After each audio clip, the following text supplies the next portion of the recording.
Hi, boys and girls. Today we are going to be reading Chapter 2 of our story, Matilda. So let's get started. Here we go. The first title of this story is called Mr. Wormwood, the Great Car Dealer. Matilda's parents owned quite a nice house with 3 bedrooms upstairs, while on the ground floor there was a dining room and a living room and a kitchen. Her father was a dealer in secondhand cars, and it seemed he did pretty well at it. "Sawdust," he would say proudly, "is one of the great secrets of my success, and it costs me nothing. I get it free from the sawmill." "What do you use it for?" Matilda asked him. "Huh," the father said, "wouldn't you like to know?" "I don't see how sawdust can help you to sell second-hand cars, Daddy." "That's because you're an ignorant little twit," the father said. His speech was never very delicate, but Matilda was used to it. She also knew that he liked to boast, and she would egg him on shamelessly.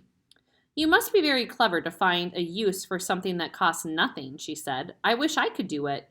"You couldn't," the father said. "You're too stupid." Sad. Really, really sad that a parent is saying that to their child. "But I don't mind telling young Mike here about it, seeing he'll be joining me in the business one day." Ignoring Matilda, he turned to his son and said, "I'm always glad to buy a car when some fool has been crashing the gears so badly they're all worn out and rattle like mad. I get it cheap. Then all I do is mix a lot of sawdust with the oil in the gearbox and it runs as sweet as a nut." "How long will it run like that before it starts rattling again?" Matilda asked him. "Long enough for the buyer to get a good distance away," the father said, grinning. "About 100 miles.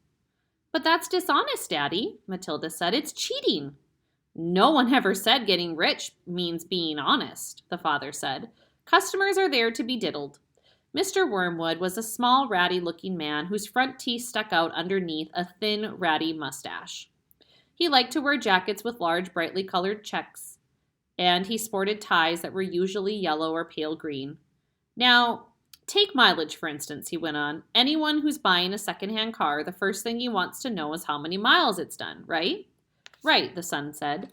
"So I buy an old dump that's got about 150,000 miles on the clock. I get it cheap. But no one's going to buy it with a mileage like that, are they? And these days, you can't just take the speedometer out and fiddle the numbers back like you used to 10 years ago. They fixed it so it's impossible to tamper with unless you're a ruddy watchmaker or something. So what do? I use my brains, laddie, that's what I do."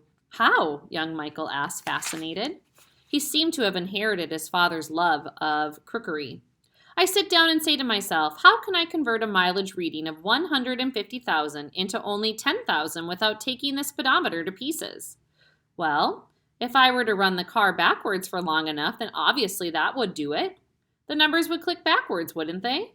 But who's going to drive a flaming car in reverse for thousands of miles? You couldn't do it." "Of course you couldn't," young Michael said. "So I scratch my head," the father said. "I use my brains. When you've been given a fine brain like I have, you've got to use it. And all of a sudden, the answer hits me. I tell you, I feel exactly like the other brilliant fellow must have felt when he discovered penicillin." "Eureka!" I cried. "I've got it!" "What did you do, Dad?" the son asked him. "The speedometer," Mr. Wormwood said.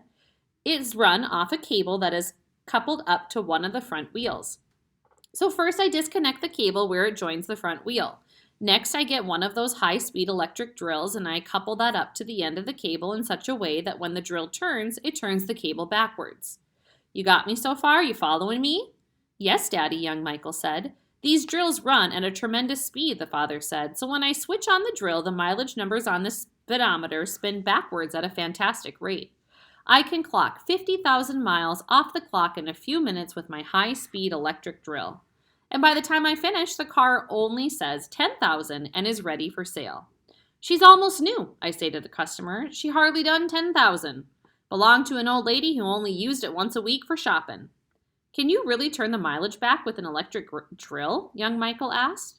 "I'm telling you trade secrets," the father said, "so don't you go talking about this to anyone. You don't want me putting jug, do you?" "I won't tell a soul," the boy says. "Do you do this to many cars, Dad?" "Every single car that comes through my hands gets the treatment," father said. "They all have their mileage cut to under 10,000 before they're offered for sale. And to think I invented that all by myself," he said proudly. "It's made me a mint," which means a lot of money.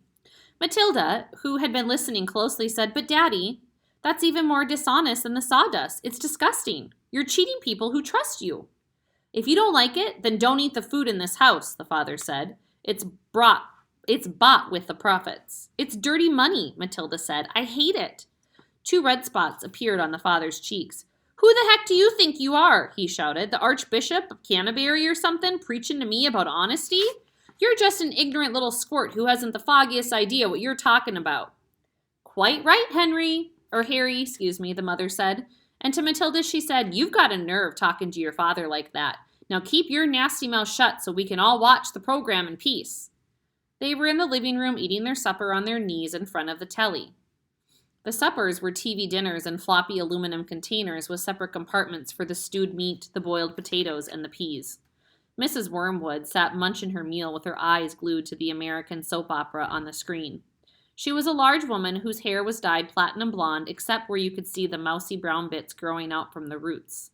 She wore heavy makeup, and she had one of those unfortunate bulging figures where the flesh appeared to be strapped in all around the body to prevent it from falling out. Mummy, Matilda said, would you mind if I ate my supper in the dining room so I could read my book?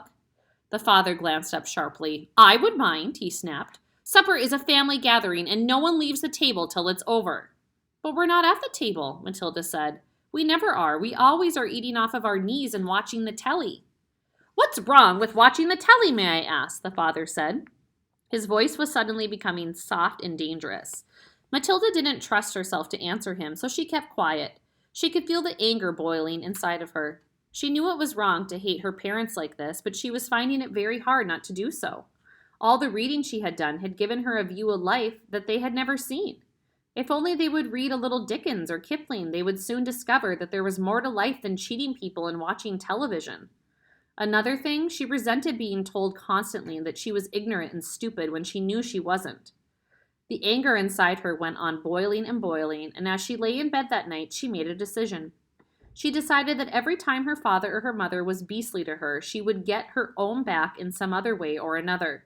A small victory or two would help her to tolerate their indecencies and would stop her from going crazy. You must remember that she was still hardly 5 years old, and it is not easy for somebody as small as that to score points against an all-powerful grown-up. Even so, she was determined to have a go. Her father, after what had happened in front of the telly that evening, was the first on her list. All right, that is the end of Chapter 2 for Matilda.